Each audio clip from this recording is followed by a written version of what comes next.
Hola, ¿qué tal? Muy buenos días, tardes, noches, a la hora en la que ustedes estén escuchando el contenido de este episodio, su podcast, charlas fiscales y de negocios. El día de hoy con un episodio descriptivo, y lo digo así, lo establezco de esta forma porque vamos a hablar de lo que habla o de lo que trata el capítulo segundo del título cuarto de la ley del impuesto a la renta.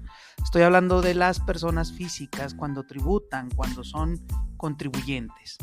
Entonces, esta parte, con todo respeto lo digo, es una descripción únicamente porque conlleva una serie de cuestiones, una serie de especificaciones que hacen el tema bastante amplio. Hoy, solamente a manera de descripción, nos ponemos a platicar en relación a ello. Y digo, nos ponemos desde un punto de vista de las charlas de la docencia, este ejercicio de recuperación, de proyección de estas pláticas que tenemos luego en algunos cursos, en algunas clases, buscar traerlas a este podcast para que ustedes puedan ser partícipes también de lo que se platica en estos ejercicios.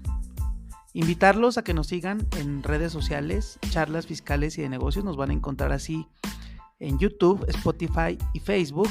Y invitarlos al podcast Palo Fiscal, donde platicamos distintos criterios jurisdiccionales y no jurisdiccionales aplicables a la materia fiscal o que abonen a la materia fiscal. Nos pueden encontrar en Palo Fiscal en Spotify.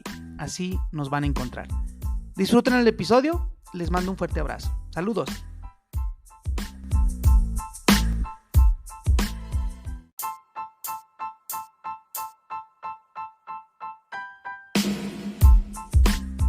Capítulo segundo, título cuarto de la ley del impuesto sobre la renta. Se divide en 4 secciones, una de ellas ya derogada, pero son 4 secciones, fundamentalmente. Vamos a comenzar con la sección primera, que es, estas sí ya son empresas, estas sí ya son negocios, ya son entidades económicas que se dedican a la generación de un ingreso, distinto a los salarios, por ejemplo, distinto a las rentas. Entonces, aquí entra cualquier empresa, una ferretería, una panadería, el propio contador, un despacho contable que está bajo esta figura de persona física. Aquí entran ese tipo de personas. También ellos acumulan sus ingresos con base a flujo de efectivo. Prácticamente todos los supuestos de las personas físicas son con base en flujo de efectivo, porque hay algunos supuestos por ahí en intereses que es conforme se devengan, pero prácticamente todos son con base a flujo de efectivo. Aquí ya tienen deducciones, ya hay deducciones autorizadas y también son conforme se paga en términos generales. Quitando el tema de depreciación, todo prácticamente es conforme hay un pago. Las deducciones también tienen requisitos que se deben cumplir. Y aquí, para no hacernos bolas y no entrar en detalle, les comento. Son similares a una persona moral. ¿Se acuerdan que comentábamos que el artículo 27 de la ley nos establece los requisitos? Que si tienen comprobante, que si se pagaron con cheque, transferencia. Pues por extensión o por remisión al artículo 27 de la ley del ISR, a las deducciones de las personas físicas les aplican muchos de estos. Digo muchos porque otros sí los establece o los delimita esta propia sección, pero la gran mayoría es prácticamente lo mismo. Tiene también su mecánica de deducción de inversiones. Recordando, la deducción de inversiones me refiero a la depreciación de los activos o la amortización de los cargos diferidos o los gastos diferidos.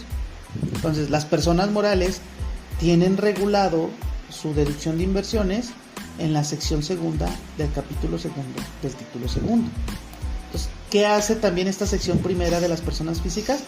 Lo remite a esa sección en el tratamiento de las inversiones.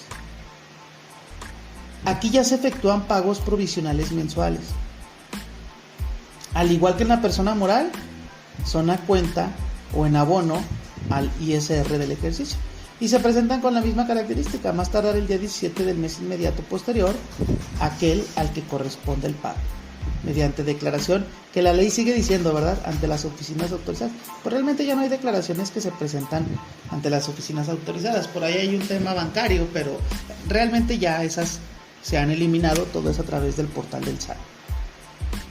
Hay un artículo dentro de este capítulo segundo que establece el tratamiento de los ingresos que una persona física recibe de manera esporádica. Es decir, no estaba contemplado, por ahí cayó, en tratándose de prestación de servicios profesionales. ¿Y qué dice? Cuando pase eso, ese tipo de ingresos, me van a aplicar o me van a determinar su impuesto aplicando una tasa del 20% sobre los ingresos percibidos. Aquí no hay deducción, directito. Entonces ahí está, 20% como pago provisional, es decir, va a ser a cuenta del impuesto anual. Hay un tratamiento específico en la copropiedad, es decir, cuando dos o más personas son dueños de un mismo bien, de una misma empresa. Y establece también cómo se determina el cálculo anual para las empresas o para los prestadores de servicios. Y habilita también para ellos la posibilidad de efectuar deducciones personales. RIF, sección segunda, ya se derogó, ya no existe a partir del 1 de enero del 2022.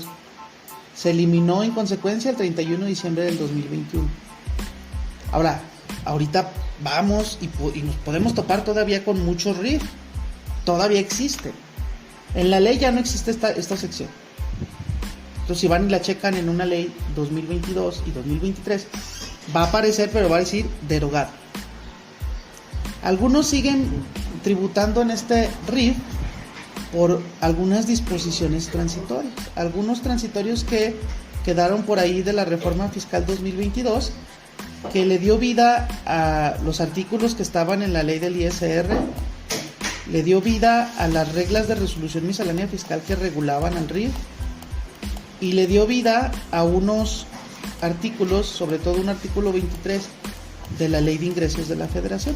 Prácticamente en estos tres ordenamientos, estos tres fundamentos que acabo de mencionar, estaba regulado todo el tema del régimen de incorporación fiscal, que la parte sustanciosa estaba aquí en la resolución miscelánea fiscal. Entonces el RIF, ya ahorita una persona que quiere iniciar un negocio, ya no es opción el RIF.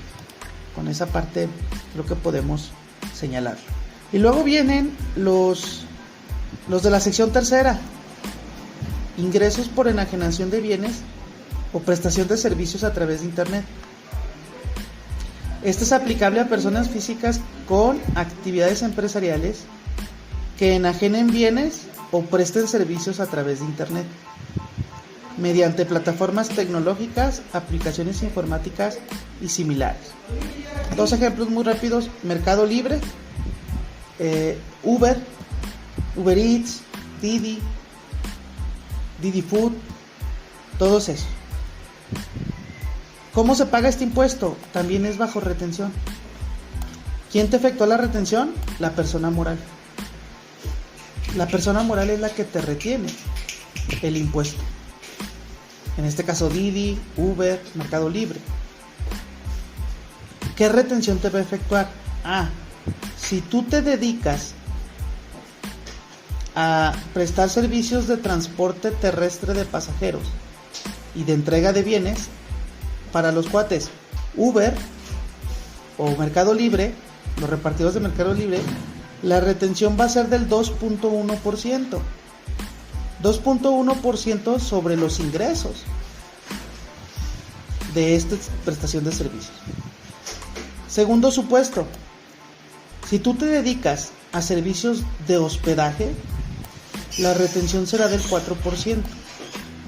El más común y conocido es Airbnb, en este caso. Entonces, el 4% otra vez es sobre los ingresos. Y un tercer supuesto que marca la sección tercera del capítulo segundo de la ley de ISR, título cuarto: los que se dediquen a enajenar bienes y prestar servicios, la retención será del 1%. Aquí lo vamos a enfocar concretamente al tema Mercado Libre pero como vendedor de Mercado Libre. Son esos los supuestos.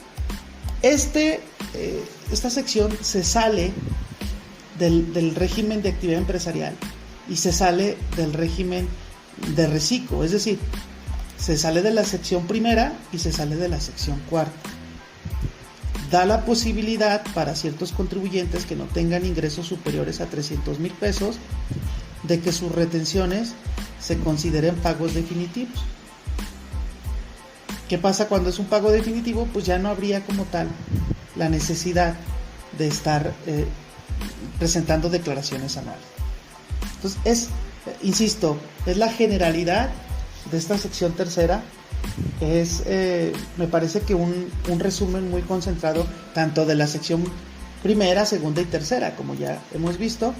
Y finalmente, en sección cuarta del capítulo segundo, nos encontramos con el régimen simplificado de confianza, el RECICO. Acaba de nacer ahora en 2022, es su segundo año. Y también flujo de efectivo, acumulación de ingresos con base a flujo de efectivo. No hay deducciones, aquí sí no hay deducciones. Como no habían salarios, acá tampoco. ¿Por qué? Porque estos determinan sus impuestos con base en unas tasas aplicables sobre sus ingresos cobrados efectivamente. Aquí no se andan con que vamos a aplicarle una tarifa, no. Aquí es directito sobre los ingresos que hayas cobrado. Van a determinar pagos mensuales considerando el total de sus ingresos, que deben de estar amparados en comprobantes fiscales, y van a aplicarle una tasa. Es decir, a ver, yo reciclo, genero hasta 25,000 pesos, le voy a aplicar el 1%, es decir, mi impuesto va a ser de 250 pesos. Si tengo ingresos hasta 50,000 pesos, la tasa que le voy a aplicar es del 1.10%. Si gano hasta 83,333, 1.5%, hasta 208,000, 2%, y hasta 3,5 millones, 2.5%. Aquí el tema es quiénes pueden ser reciclo. Puede ser reciclo un prestador de servicios, un contador puede ser puede ser reciclo. Puede ser una persona que renta su casa. Puede ser una empresa, una ferretería. Ellos pueden ser. Ojo, nada más, hay limitantes para hacer reciclo. Es más barato en términos generales este reciclo que el régimen general, y que el RIF en algunas cuestiones.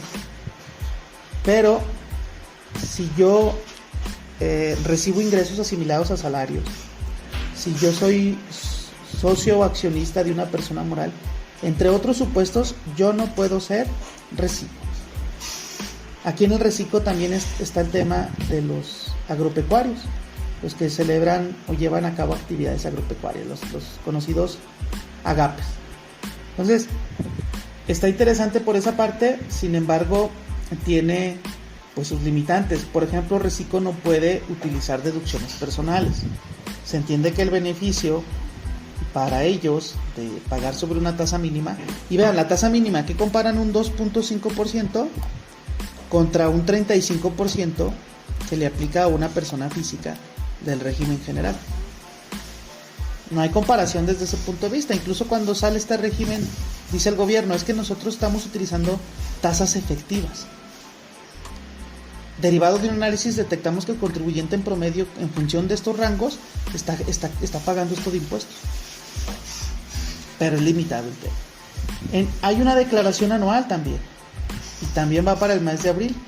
Los que tengan hasta 300,000 pesos en el año pagan 1%, hasta 600, 1.10%, hasta 1 millón, 1.5%, 2.5 millones, 2%, y finalmente hasta 3.5, 2.5%. ¿Qué pasa? Este 3.5 millones es el límite. Si yo brinco esos 3.5, yo ya no puedo estar en reciclo. Esa es una de las características también aplicables para el tema de reciclo.